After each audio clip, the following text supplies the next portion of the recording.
പോകാടാ.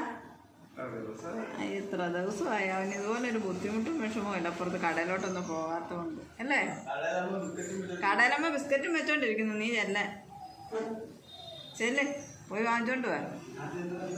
ചെല്ലടാ, പോയി ബിസ്ക്കറ്റ് വാങ്ങിച്ചോണ്ട് പോവാ. കടലമ്മ നിന്നെ തിരക്കുന്നു, 2 ദിവസം കൊണ്ട് തിരക്കുവാ. ജാക്കഞ്ചി കേട്ടോ. പാവത്തിൻ്റെ കൂട്ടാ കിടപ്പൊക്കെ. പക്ഷെ നീ പാവാണോടാ, നീ